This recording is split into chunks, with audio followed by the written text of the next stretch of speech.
Hai, Assalamualaikum. Pagi. Bersama saya Zuhir. Sekarang kita berada di Bukit Pasir Muar, Johor. Sebelum ni pun kita berada di Johor dan hari ni saya pun di Johor lagi.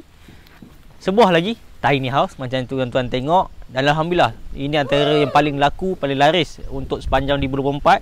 Jom kita bawa tuan-tuan tengok hasil pembinaan yang kita telah hasilkan.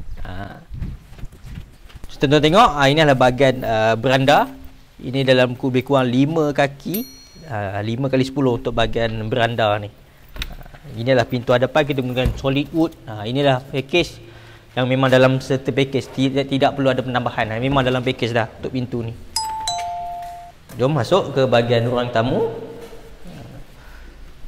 Untuk tiny house, seperti tuan-tuan yang tengok sebelum-sebelum ni, memang kita dah siap dengan package dengan tiles 1x1 untuk keseluruhan rumah.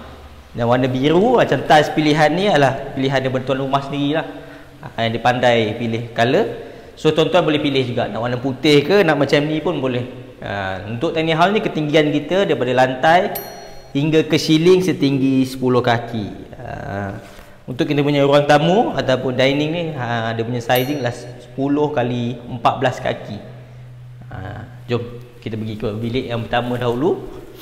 Bilik pertama untuk saiz dia adalah 10x10 kaki untuk saiz bilik untuk tiny house ni lah. So 10x10 ni sesuai lah kalau nak duduk berdua pun boleh pakai katil queen. Dan rumah ni ada dua bilik je, dan bilik dia betul-betul sebelah.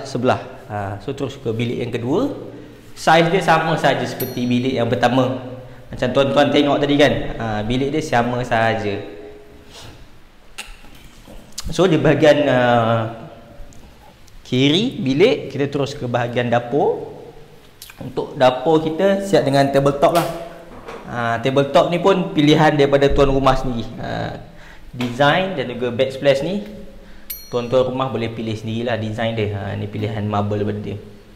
Ni terus ke bahagian tandas kita. Untuk tandas kita punya sizing adalah 6x4 kaki.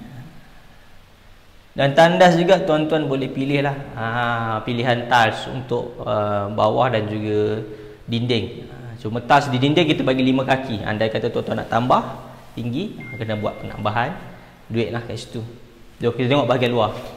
Untuk keliling rumah ni kita sediakan 2 kaki sebagai kaki 5 untuk di bahagian tepi. Untuk tiny house ni kita memang tiada longkang. So andai kata tuan-tuan nak tongkang, kena anda buat penambahan sikit lah. Tapi insyaAllah kalau rumah kampung biasanya memang dia tidak akan ada longkang. So tuan-tuan kalau buat di Melaka, Negeri Sembilan, Perak mahupun Terengganu dan juga Kelantan, boleh saja hubungi kami di nombor yang tertera ataupun mana-mana social media daripada I'm Home Property. InsyaAllah boleh kontak kita di nombor yang tertera dan juga ruangan komen.